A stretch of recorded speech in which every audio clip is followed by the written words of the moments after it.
Welcome to our next lecture for our next module, Module 6, which is continuing some insight and learning around background information that we started in Module 5.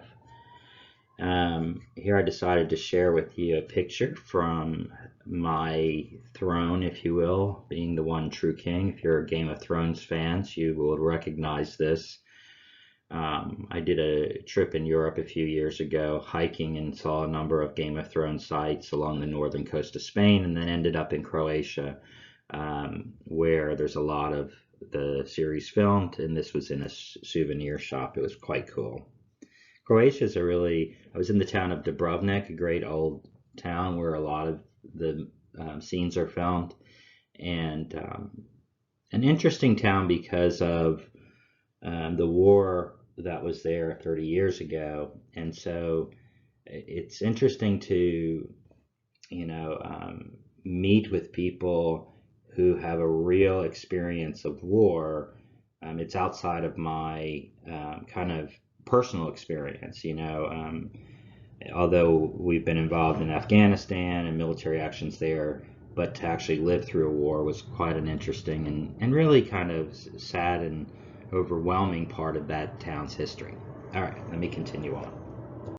So here's our overview of Module 6.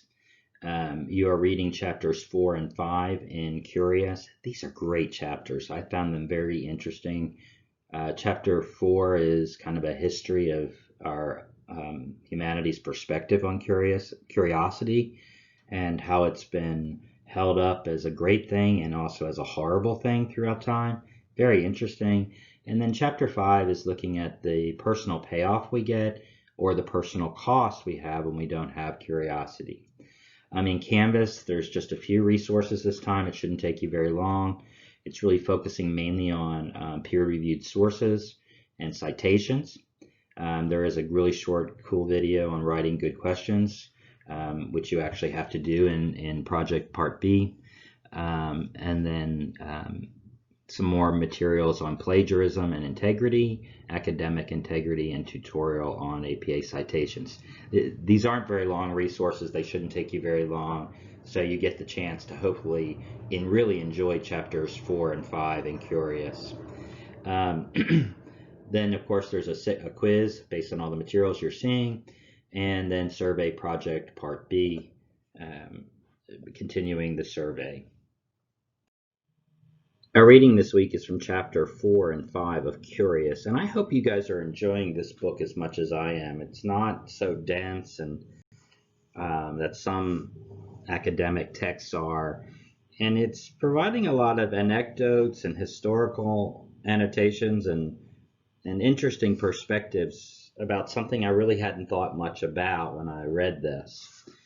Chapter 4 to me was another one of those great chapters looking at curiosity, or the 3 ages of curiosity, and talking about how curiosity, our perspective on it, has been positive and negative and kind of waffled back and forth. In ancient Rome or ancient Athens, in the beginning of philosophy, it was thought of as purely the pursuit of knowledge purely for its own sake.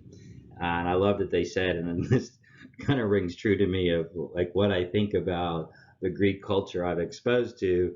If it isn't a waste of time, it isn't worth doing. And I love that thought, that really pursuing knowledge purely for its own sake, not for some financial goal, etc. This continued as these cultures evolved, and in Rome, where civilization became even more pronounced and expanded, that there was an innate love of learning without the lure of profit. But they also recognized that it had an appetite, so that this curiosity embodied both our highest and our lowest nature. Move forward a few hundred years, maybe 1,000 years, and we get the rise of the church. And curiosity really became a vice which waylaid the mind, just like lust waylaid the body. And so these schools of knowledge now became run by the church, and within very specific guidelines for who could go and what could be taught, etc., all under the Catholic Church predominantly. Again, moving forward a few hundred years to the Renaissance, now the church comes in conflict with a growing political, military, and economic impetus to investigate. This happened a lot in Italy with the very wealthy Medici family. And, all of a sudden the church was coming into conflict with these ideas and really seeing how much control they had. The imprisonment of Galileo, who suggested something so radical that the earth revolved around the sun, which seemed to be this antithetical argument about science and truth, that no, of course we were the center of the universe and everything must revolve around us. Of course, we all know people like that, right? And then later on, we go forward a couple more hundred years and we see some reconciliation between the church and science. And Sir Francis Bacon, gave us the story that Adam and Eve sinned by seeking moral knowledge, not scientific knowledge or natural knowledge, and that scientific exploration was a way of revealing the glory of God. And so now you've got a theologian and scientist who's trying to rectify these two different visions and trying to take the church out of conflict with the exploration of knowledge and curiosity.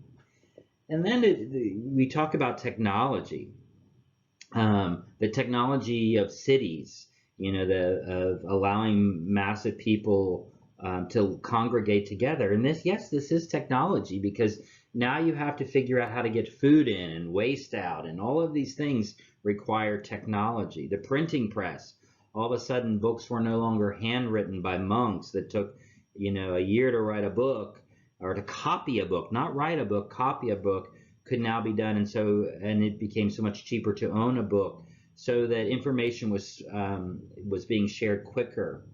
And then this growth since there are now books that can be afforded, this growth in literature, in fiction, so that people could now see through the eyes of someone that was totally different from them, maybe a different gender, a different race. Poor people could see through the minds of kings, etc. And then he goes on to talk about today and how technology and the internet is putting curiosity in peril again. No longer moving from scarcity to abundance, but now it's the abundance and the access is so prolific that it's almost like we're bored with knowledge, or we don't even think of our ignorance as something that we have to overcome. And he speaks to the curiosity being as much about demand as well as supply.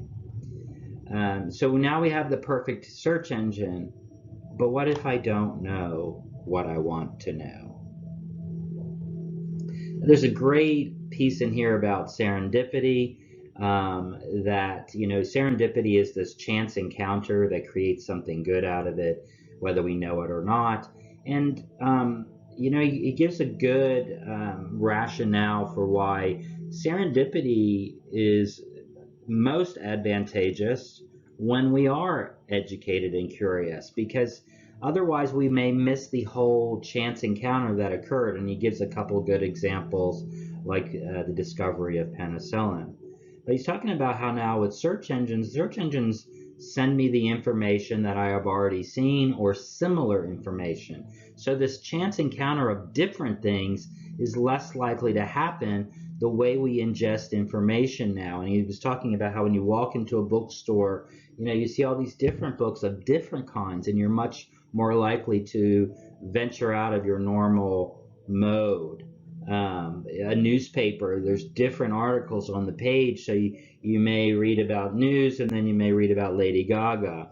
And so that the way we're digesting and ingesting information now maybe not allowing as much serendipity. And I've even heard arguments or theories around, or hypotheses around, that this is part of what's making us such a divided society now, that the only news I get is news that I already believe in, and so it's just constantly reinforcing that. No matter if you're pro-Trump or anti-Trump, you're getting the information you want, or any situation you can look at. And I love this because I think this takes it back to a global perspective, not just about curiosity, but what is maybe the most important question that any of us ask ourselves, and that is, what do I want to learn? Which is really this idea about where is my passion?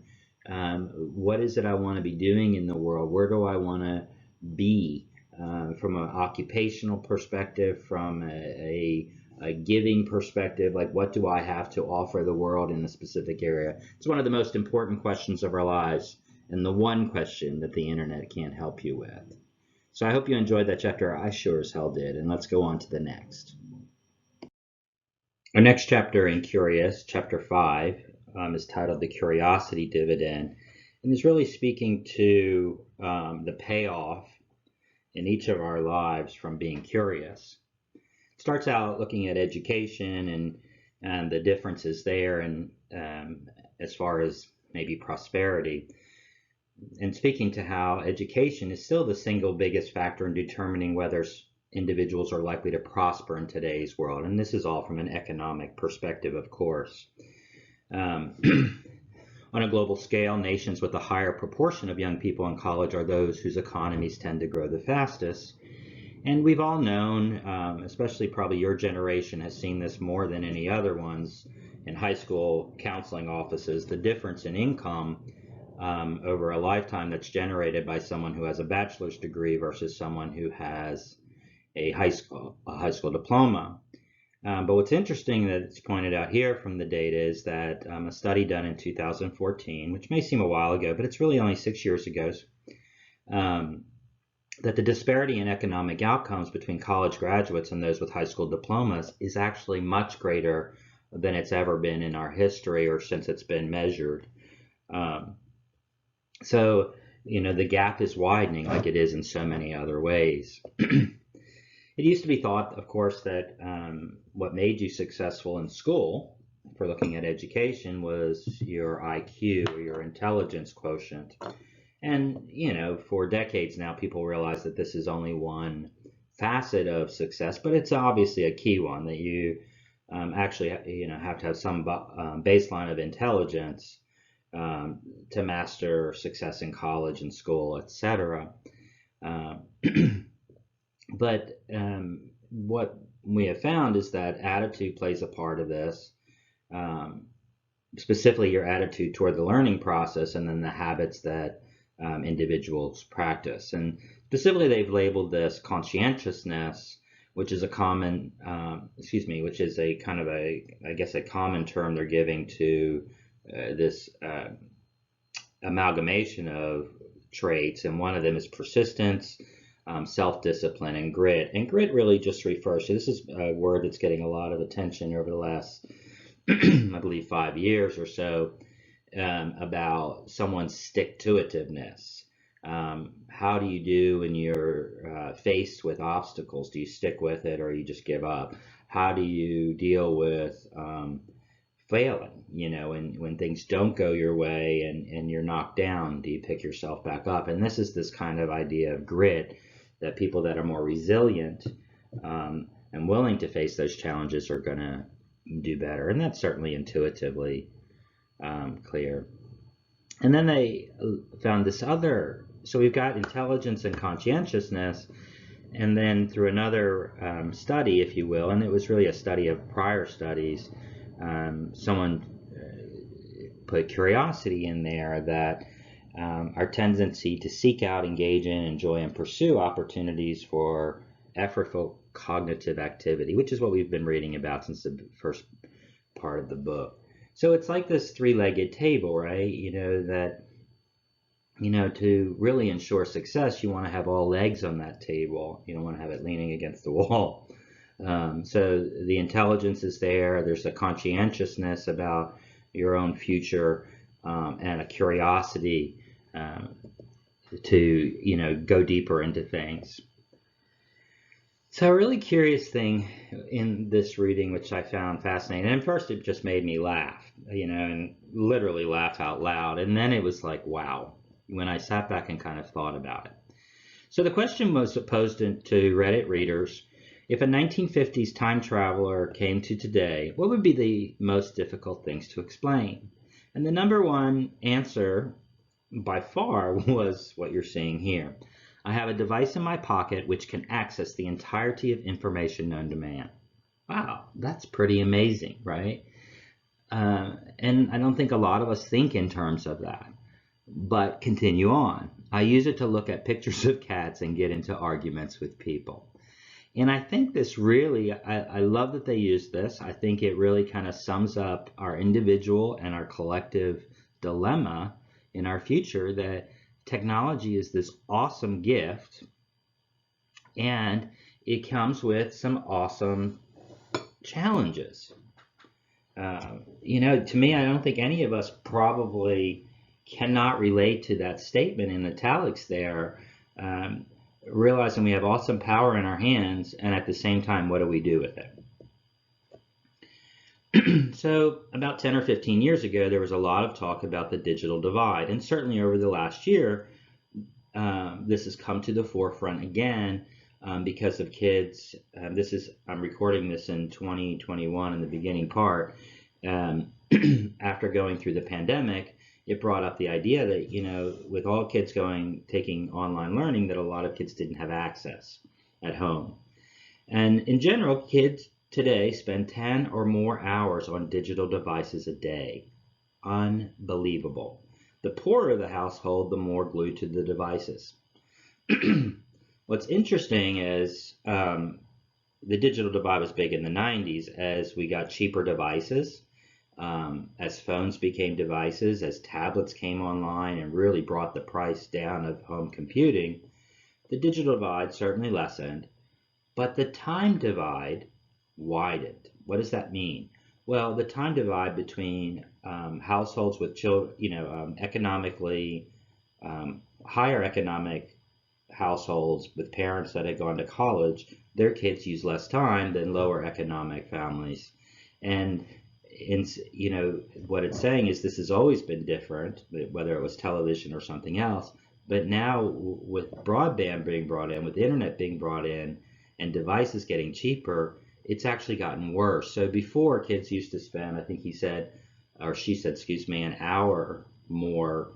Economically disadvantaged spend an hour more, and now they're spending an hour and a half more. That's a 50% increase in the gap widening. It's huge. Also illustrated a study where schools that provided greater internet access to students, the students actually did poorer. Now they suggest the reason for that is that kids were loafing off, kind of looking at pictures of cats again, but they didn't offer any proof. It's very lightly told here, more anecdotal. So the bottom line here is the internet making us stupid or more intelligent? And I love that they just said yes. And the comment in the reading as well was that the internet is making smart people smarter and dumb people dumber. And there's this whole idea around the access to information being so easy now that it's making us lazy, which is actually kind of attacking that one leg of the table, which is curiosity. People say, no, I'm curious. I always go on Google and look up stuff.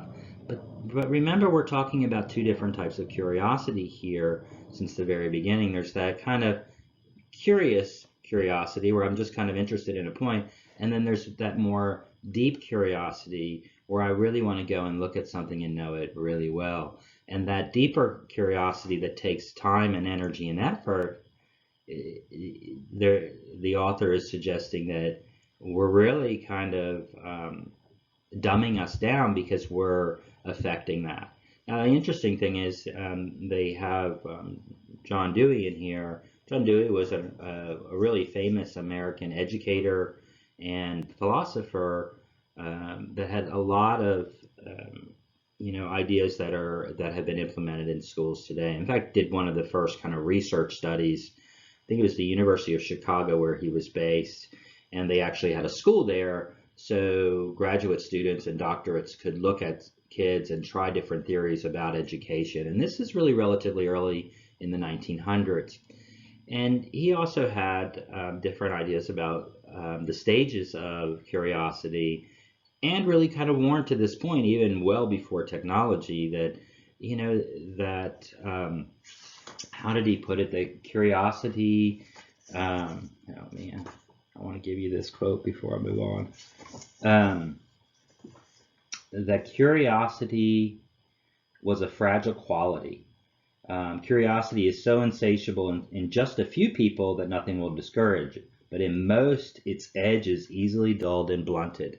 So this hypothesis that curiosity was something that you had to keep feeding, and you had to be careful about, has been around for a while, and with some of our leading educational thinkers.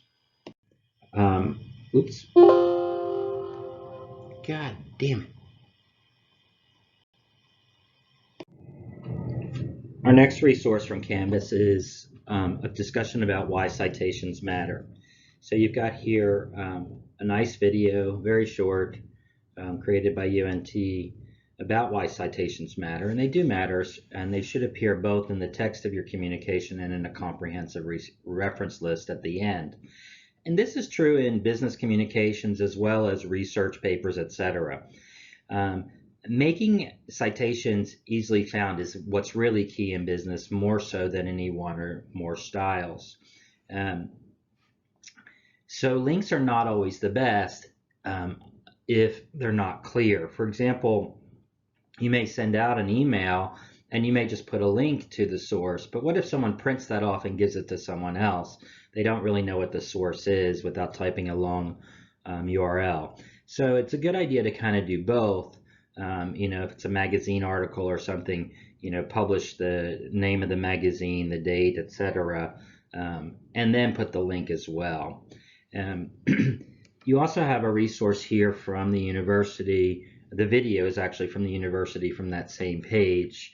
But I want you to make sure that you definitely go through the tutorial on why citations matter. And then there's also a lot of other videos and other helpful things about doing different citation models.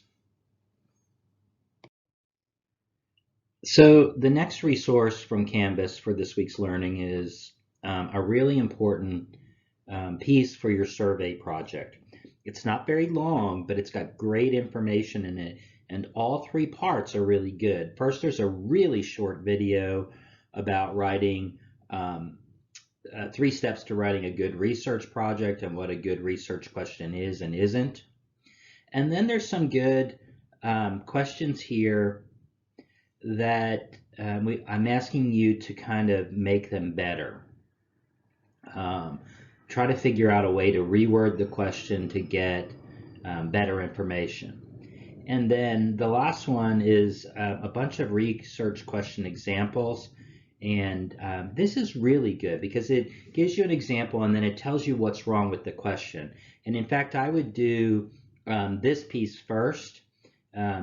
Look at the research question examples and see what's wrong before you try to rewrite these. I think this might really help flavor your insight into these questions. So again, spend some good time in here. I think this video ends with something like, it's not the answers that wins you a Nobel Prize, it's the question. And I think that's really true even in business. The people that ask the right questions, obviously you're going to go ahead and then answer those questions, but the people that ask the best questions are the ones that are going to be most successful. So a couple of things here. There's a short piece on academic integrity, which a video that I want you to watch. It's only 4 minutes. This is from the UNT website. And then if you're interested in APA citations, then there's something here as well. Now, I come from the business community, and I've never been responsible to have a formal citation in any kind of document. And I've done marketing documents, business analytics, etc., where you do want to source documents and you want to cite them. Citations are important in business. Okay, citations are important when you're trying to convince something or sell something whether that's an idea or a product, etc. Okay, because it gives you credibility. And the one thing here that I think is really important about citations is that they need to be in two places. They need to be abbreviated when you're presenting information, because this then takes what may appear as an opinion of yours into a researched and hopefully reliable source. So that's a brief, a citation. So when you're doing a PowerPoint or whatever, you might say, okay, this article was in Forbes in May 2018. Fine, okay? And then at the end, there is still a listing of all your citations. So that's what I would say, and that's just my opinion. Obviously, in your classes academically, you're going to have to do formal citations, especially in writing classes, etc. But these are two good, short resources for you this time around. And you definitely need to be citing your stuff in your surveys, plan, etc. So in our prior module, or a couple of modules ago, you completed survey project part A, step 2. In the bottom of this, at the very end of this, you went through the concepts, the independent variables, the variables, and then created some hypotheses. You created, I believe, at least 3 hypotheses, etc. So for this part B, and this is a really nice project. I hope you may not see it yet, but we're really taking you through step by step and giving you feedback on each part so that you can really, hopefully, master the concept of building a survey or a research project, which can be very valuable to you in almost any career. Okay, back to part B. What you're doing here is to develop at least 4 survey questions. The examples in each of these I think are really good. They walk you through, and then you have a worksheet to kind of help you walk through as well. Okay, so make sure you're looking at the example, taking your time with it, maybe printing off the worksheet, printing off the example, and walking through them together. Make sure as a team you encourage your team members to do that before you come and meet, etc. So your process here is to develop at least 4 survey questions. Okay, and again, I think it's pretty well laid out, pretty well described, and it takes you through a step-by-step process. Of course, there's also a quiz on this module as well, and remember, quizzes are based on all the learning materials, both the textbook reading and then also all the materials inside Canvas. They're multiple choice tests, and you have 1 shot at it.